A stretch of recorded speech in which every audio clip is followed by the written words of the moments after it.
If she's ignoring you, it's not an accident. And the worst thing you can do is chase. She used to light up when she saw you. Now it's like you barely exist. And yet, you're still giving more, hoping it'll bring her back. But the truth? That silence is a decision. It's her way of seeing how far you'll lower your standards to keep her around. And every time you reach out, explain, or beg, you confirm she's more valuable than you. Comment, "My energy is priceless." If you've had enough of being treated like an option, this isn't just about relationships. It's about your identity, your peace, your worth. And today, we're not just calling out the problem. We're changing everything. These 5 ways will rebuild your power, make her regret pulling away, and give you back control of your life. Number 1. Stop rewarding cold behavior. It starts with a feeling. You sense the difference before she even says a word. Her energy pulls away slightly. Her responses shorten. The tone becomes colder, more indifferent, like your presence is more of an obligation than something she enjoys. And you begin to overthink, analyzing texts, double-checking emojis, watching who she's online with. And slowly but surely, you shrink, not physically, but emotionally, mentally, spiritually. Because every time she responds with less, you respond with more. You overcompensate thinking, if you just love harder, message more, show her you care, she'll come back to how things were. But that version of her doesn't exist anymore, because she no longer fears losing you. And the moment she senses you fear losing her, the dynamic shifts permanently. Not because you're weak, but because you're rewarding the shift instead of responding to it with strength. You're making her silence comfortable by filling it with your noise, giving her all your time while she ration hers, letting her act like your attention is a burden instead of a gift. And what this does is slowly chip away at how you see yourself. You begin to question your worth based on how often she replies. And that's a trap, a brutal loop where her inconsistency becomes the measure of your value. But the truth is, when someone changes their behavior toward you, when they start giving you less, the only response that restores your self-respect is to give them less too, not out of spite, not to manipulate, but because it's the only way to maintain your dignity, to show yourself that you matter even if she forgets. And if you've ever had to wonder why someone who used to crave you now acts like you're invisible, remember this. People don't forget what they had. They just stop respecting it when it comes too easy, when it asks for nothing in return. And what you must do is remove the reward of your attention from those who no longer earn it. Because you don't train someone to value you by rewarding disrespect with patience or emotional starvation with loyalty. You train them to see you as disposable, and even if she doesn't say it out loud, her actions scream that she thinks she can keep you around without showing up for you emotionally. And if you accept that, if you chase her through silence, you're not loving her. You're abandoning yourself, the version of you who knew what peace was, what joy felt like before all this guessing, the version who smiled without checking if she'd respond to your latest message. And that version of you is who you have to protect now, even if it means walking away from the fantasy of who she used to be, because you can't heal in the same environment that broke you. You can't find peace in the same place you started questioning your worth. And if you think staying and being more understanding will earn you love, understand this. People don't respect what they don't fear losing. And the longer you stay in the waiting room of someone's indifference, the more invisible you become. Not just to them, but to yourself. And that's the real cost, not her silence, but your own. The silence you fall into when you stop showing up for yourself. When your day revolves around whether she texts, whether she watches your story, and you've been taught to endure, to stick it out, to prove you're not like the rest. But what's that proof worth if you're proving it to someone who stopped caring 3 energy shifts ago? If you're sitting in emotional bankruptcy hoping for a deposit from someone who's withdrawn everything and left you overdrawn, and if this sounds harsh, It's because love without boundaries isn't love. It's desperation, and desperation repels the very thing you're chasing. And the only way out is to stop rewarding her behavior, to stop responding to being ignored with more affection, to stop giving her the satisfaction of knowing you'll always be there, no matter how she treats you. And instead, step back, not loudly, not with some petty announcement, but silently, because the most powerful move is always calm detachment, not for her. Not so she'll change, but for you, so you can finally breathe again, think again, be again, because you were someone before she walked in, and you'll be someone after she leaves. And when you truly stop rewarding coldness with warmth, something shifts. Not just in her, but in you, because you realize you were never asking for too much. You were just asking the wrong person, and the right person doesn't make you beg for the bare minimum. They don't confuse silence with power. They communicate, they show up, they appreciate what you bring. But that person won't show up until you stop sitting in spaces where love is a transaction you keep paying into but never receive. And so, now your job is simple. Not easy, but simple.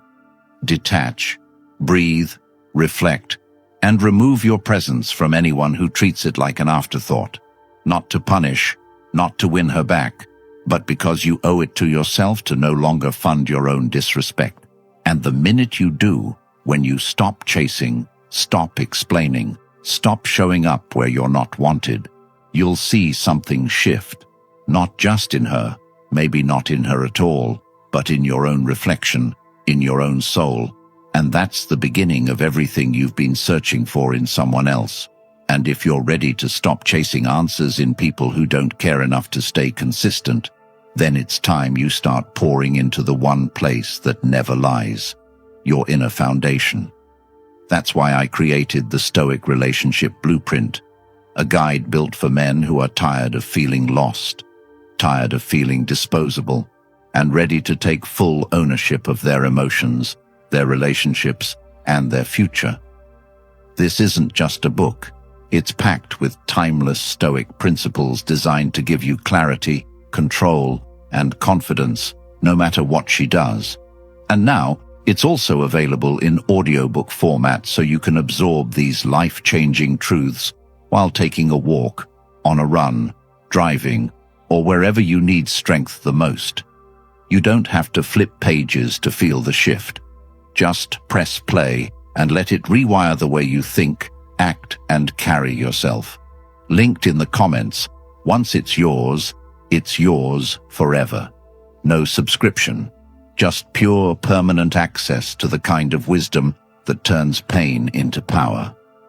Don't let another day go by reacting to someone who couldn't care less. Equip yourself with the mindset to never be shaken by someone else's behavior ever again. Number 2, pull back with calm. You feel the shift, not just in her words, but in what she no longer says, in the pauses, the delays, the way she talks to everyone else, but finds a reason to say less to you. And what most people do at this point is panic. They double down, send more messages, try to rekindle the spark by acting sweeter, more available, more agreeable. And what they don't realize is that this very act confirms to her that she has the upper hand, that you fear losing her more than she fears losing you, and that imbalance breeds nothing but contempt over time. Because once someone sees they can back away without consequence, they will do it again, and again, and again, until your self-worth is buried beneath their patterns. So instead of reacting, you must do the one thing most never do. Nothing. Not the kind of nothing that hides resentment, but the kind that comes from complete stillness, where your mind stops spinning around her distance and starts focusing on what that distance is teaching you. Because when someone pulls away and you chase, you lose yourself. But when someone pulls away and you observe without reacting, you gain insight. And that insight is everything. It tells you who they are when they think they no longer need to impress you. It shows you if their presence was ever built on genuine connection or just validation seeking. And when you pull back with calm, you're not playing games, you're not being petty, you're simply stepping into your power, because you've realized that not every action deserves a reaction, especially when that action was designed to test your boundaries. And if your default setting is to overgive, over-explain, over-commit, pulling back will feel like punishment, not for them, but for you, because you've conditioned yourself to believe love is earned through effort, not through alignment. And pulling back isn't about withholding, it's about protecting. It's about creating space for clarity to emerge, because when you sit in silence, not with bitterness, but with awareness, you begin to see everything you couldn't see while trying to fix someone else's lack of effort. And in that space, you remember that people don't just treat you how they feel about you. They treat you how you allow them to. And if you've been making it easy to access your energy without reciprocation, you've been teaching them that their inconsistency has no consequence, and that must end, because your peace is not negotiable, your time is not disposable, and your presence is not a placeholder. So you start showing that by not reacting to breadcrumbs, by not rewarding indifference with increased attention, by not trying to decode behavior that is already telling you everything you need to know, because silence is communication, and the way you respond to it shapes how they see you from that point forward. And in pulling back, you create a vacuum, and in that vacuum, one of two things happens. Either they come closer with intention, or they fade completely, and both are wins. Because if they come back with clarity, you've taught them what it means to be valued. And if they disappear, you've just removed someone who was never truly with you. And yes, it hurts. But hurt with clarity is better than comfort in confusion. And pulling back isn't a test for them. It's a revelation for you. It reveals who stays when you stop performing. It shows you who wants you beyond what you offer. And it strengthens your resolve to no longer chase those who treat you like an afterthought. And the calm is essential, because if you pull back with anger, you're still giving them control, but if you pull back with peace, you're taking full ownership of your emotional reality. And that is what true strength looks like. Not loud, not aggressive, but rooted, anchored, firm, unshaken. And from that place, you begin to rebuild the foundation of your life, one boundary at a time. And maybe she notices, maybe she reaches out, maybe she doesn't. But none of that is your concern anymore. Because you're not pulling back to get a reaction. You're pulling back because your energy deserves a return. And if they can't give that, they don't deserve to stay close. And this mindset shifts your entire approach, not just with relationships, but with life. Because now, instead of clinging to what's slipping away, you learn to release what resists you. And in doing so, you become the kind of person who doesn't need to chase love, because they embody it, not through words, but through standards, through how they walk away when disrespected, how they sit in silence without fear, how they stay calm even when their emotions beg them to react. And that kind of power cannot be faked. It's built through discipline, through choosing solitude over subpar connection, through valuing inner peace over temporary comfort. And once you taste that, you stop settling for less. Not because you hate others, but because you finally love yourself enough to protect your space. And if you've ever pulled back and felt guilty, let that go. Because guilt is the language of those who've been conditioned to overextend, to fix, to explain. And your new language is peace, clarity, alignment, and respect. And you don't need her to understand your silence. You don't need closure or validation or apology. You just need to know that you responded with integrity, that you acted from strength, that you chose you. And that is the ultimate power, not in changing her behavior, but in mastering your own. Number 3, focus on your purpose, not her. You lose yourself the moment you let someone else become the center of your day. Because when your thoughts begin and end with them, when your productivity depends on their mood, When your self-worth rises and falls with how much attention they give you, you've handed over the keys to your peace, your focus, your identity.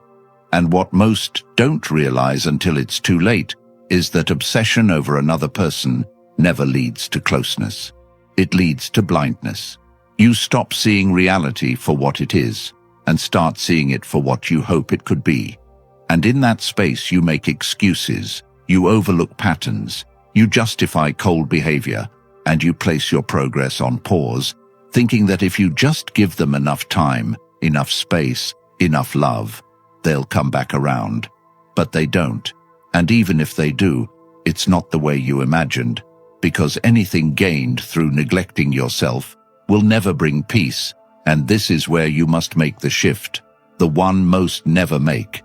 The moment you decide that your purpose, your mission, your time, and your energy are no longer available for rent, especially not to people who treat them like background noise. And when you turn your focus inward, everything changes. Not instantly, but radically, because you start waking up with a sense of control again, not because she called or didn't, but because you've chosen to call yourself out of the mental cage you've been living in. And this is how freedom begins.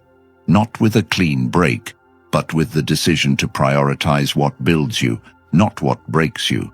Because the truth is, a distracted man is a destroyed man, and too many are walking through life half present, half committed, half alive, because their attention is tied to a person who doesn't even care if they're breathing. And the irony is that while you're losing sleep thinking about what you did wrong, she's moving through her day, untouched, unbothered, maybe even entertained by the idea of your devotion. And this isn't bitterness, it's clarity. Because clarity doesn't always come from words. Sometimes it comes from silence, from distance, from watching someone remove themselves while you're still trying to write them into your future. And that's your wake-up call. Not to chase, not to beg, not to win her back, but to get back to what you were building before she distracted you. Because every dream you shelved for her, every gym session you skipped, every plan you delayed hoping she'd notice, none of it brought her closer, and all of it took you further from yourself. And now, the only way back is through discipline, the kind of discipline that rewires your days, your thoughts, your rituals. Because when you place your focus on your purpose, you no longer have time to question why she stopped texting. You're too busy improving, creating, building a life that no longer needs her validation to feel complete. And this kind of shift is uncomfortable because your mind is conditioned to crave her attention as proof that you matter. But that's a lie you've believed for too long. And once you stop believing it, you become dangerous. Not in a violent way, but in a focused way. The kind of danger that comes with knowing exactly who you are and refusing to waste that identity on someone who made you question it. And the reason most men stay stuck is because they're waiting for closure. But purpose doesn't need closure. It only needs commitment. So instead of asking why she left, ask why you stayed so long in a place that made you doubt yourself, and start rebuilding the routines that sharpen you. Wake up early even when you're tired. Hit the gym even when your mind says you're broken. Pick up the books you once read when you were clear-headed. Write down your goals with brutal honesty, and hold yourself accountable like your life depends on it. Because it does. And the more you do this, the less power her silence has over you, because silence doesn't distract someone who is busy creating. And as your focus sharpens, so does your aura. And people will notice not just her, but everyone, because there's a confidence that can't be faked. One that only comes from knowing you are living in alignment with your values, not someone else's attention span. And maybe she'll come back around, maybe she won't. But either way, you've already won because you're no longer waiting for someone else to validate your existence. You've taken full responsibility for it. And now, when someone enters your life, they're not entering a space of desperation. They're entering a space of excellence, one that you've built brick by brick while everyone else was waiting for someone else to change. And this is what separates those who move on from those who stay trapped. because purpose is the cure for emotional chaos. It's the compass that keeps you steady when everything else is uncertain. And if you're serious about reclaiming your life, you must stop waking up thinking about her and start waking up thinking about what you're building, who you're becoming, and what legacy you're leaving behind. Because at the end of the day, no one is coming to save you, especially not the person who's ignoring you. And the sooner you accept that, the sooner you start saving yourself. Number 4. Be unfazed. The moment you stop reacting to her behavior is the moment she starts questioning it, not because you're playing games, but because you finally realized that your peace matters more than her inconsistency. And if you've ever sat there staring at your phone, hoping for a reply that never comes, overthinking every past conversation trying to figure out what went wrong, understand this. You're not hurting because she's ignoring you. You're hurting because you've made her response a requirement for your self-worth. And when you make someone else responsible for how you feel, you give them the power to control your emotions, your actions, your entire mindset. But that power was never meant to be outsourced. And being unfazed doesn't mean you stop caring. It means you stop depending. It means you let go of the need to control how others see you, how they respond, how they show up or don't, and you shift the focus back where it belongs, which is on how you carry yourself, regardless of how others treat you. Because anyone can be composed when everything goes their way, but very few can stay centered when they feel disrespected, abandoned, or unseen. And this is where your real strength is tested, not when life is easy, but when silence screams at you to react, when rejection pokes your ego and dares you to lose composure. And being unfazed is about responding with principle instead of reacting with impulse. It's about recognizing that not every slight deserves a comeback, not every withdrawal needs to be chased, and not every disrespect warrants your explanation. Because sometimes the most powerful move isn't to show them how you feel. It's to feel it in private and still carry yourself with grace. And what most people don't understand is that reacting is cheap. Anyone can get emotional. Anyone can rant or beg or explain endlessly. But restraint, that's rare. And it's in that restraint that your value is revealed, not to them, but to yourself. Because every time you choose not to break character for someone who clearly doesn't respect your presence, you reinforce your own standard. And this isn't about being cold. It's about being clear. It's about realizing that someone pulling away doesn't mean you failed. It means they've shown you their capacity. And once you see that, you can decide whether you're willing to lower your energy to match theirs, or if you'll simply detach and keep moving without losing your dignity in the process. And if you've ever been ghosted, breadcrumbed, or emotionally manipulated, the temptation is to call them out, to get closure, to defend your worth. But the truth is, real closure comes when you stop needing their apology to move on, when you decide that your peace is non-negotiable, even if they never acknowledge the harm they caused. And this level of control isn't built overnight. It's trained. It's earned through self-discipline, through daily choices to not let their behavior dictate your reactions, to not let your mood shift based on their validation, to not let your identity fluctuate with their attention, and instead, you start focusing on what you can control, your thoughts, your energy, your boundaries. And the moment you do that, everything changes, because now you're not waiting, not checking, not guessing, you're living. And that kind of stillness is unsettling to people who are used to controlling you with inconsistency, because when their silence no longer affects your energy, they lose access to what made them feel powerful, and you gain access to a version of yourself who's no longer desperate for someone else to choose them, because you've already chosen yourself, and that version of you starts walking taller, thinking clearer, acting wiser, not out of ego, but out of alignment. Because when your values are clear, your decisions become easy, and when someone treats you like an option, you don't need to argue.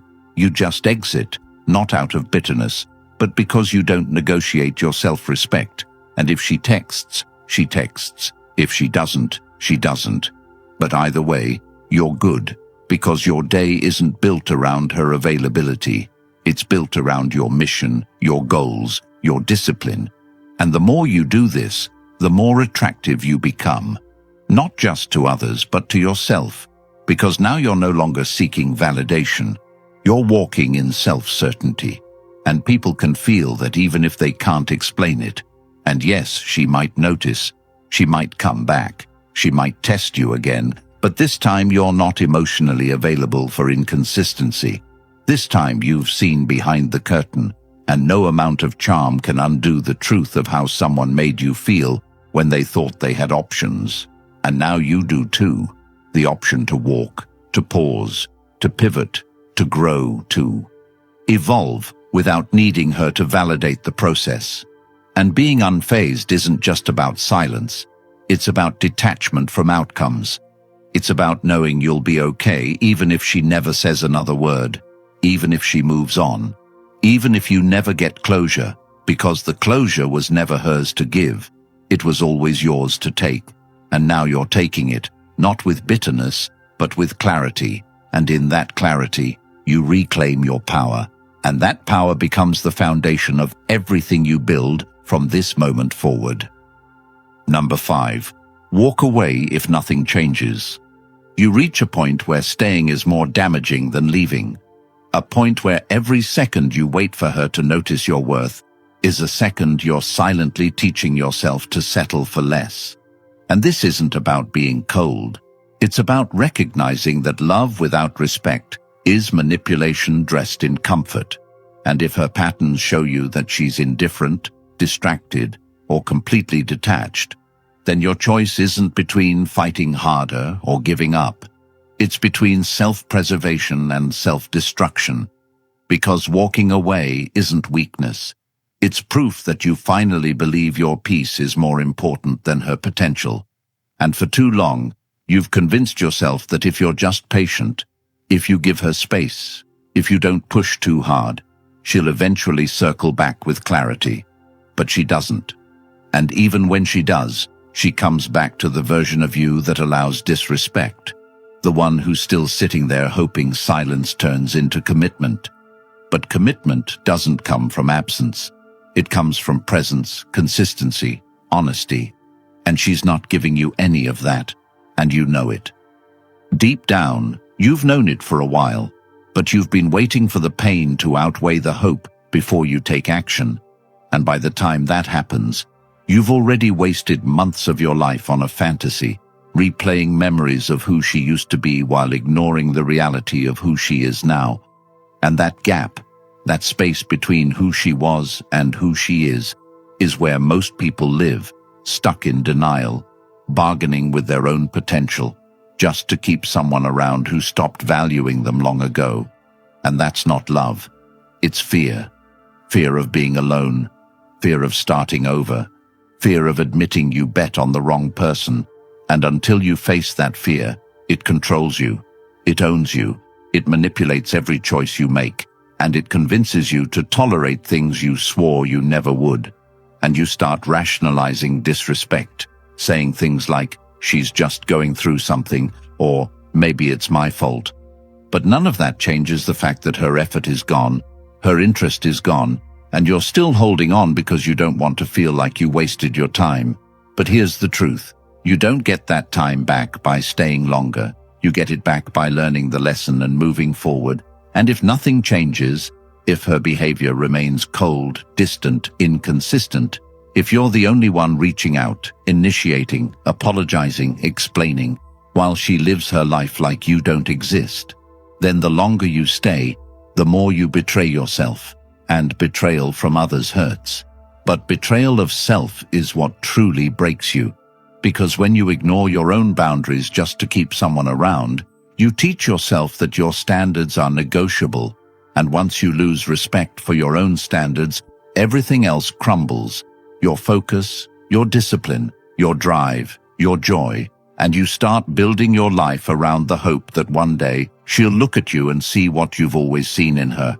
But that day never comes, And even if it does, it'll be too late, because by then, you'll be a shell of who you once were, emptied out by the emotional labor of loving someone who only loved your availability, not your soul. And the worst part is, you'll know it.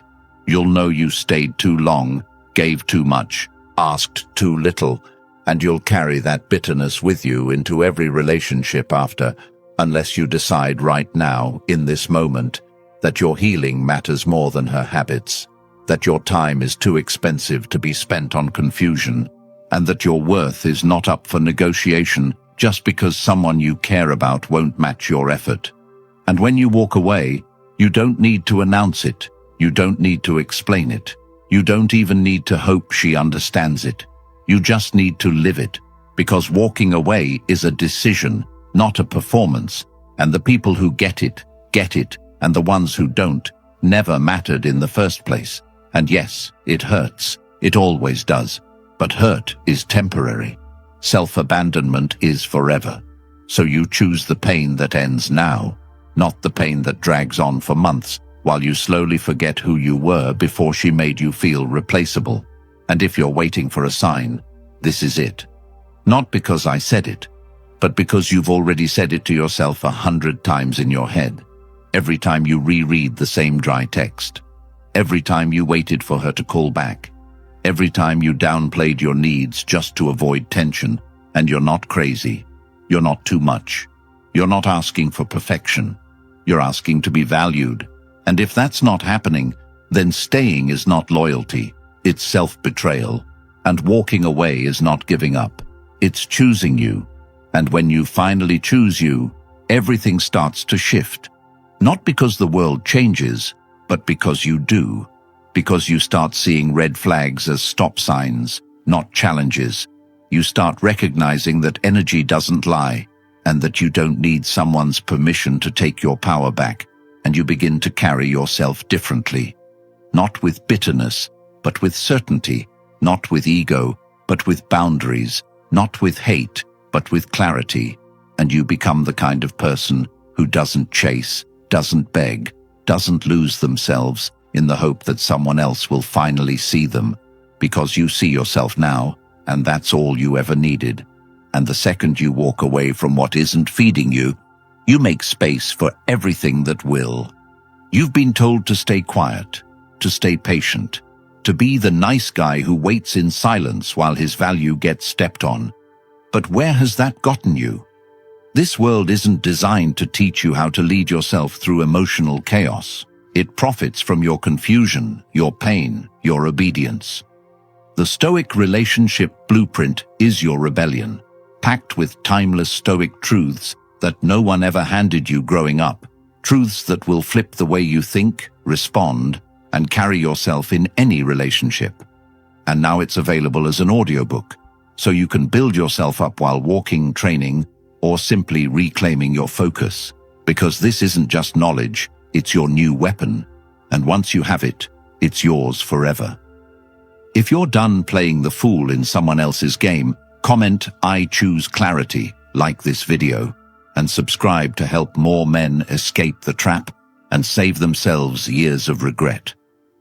The link is in the comments.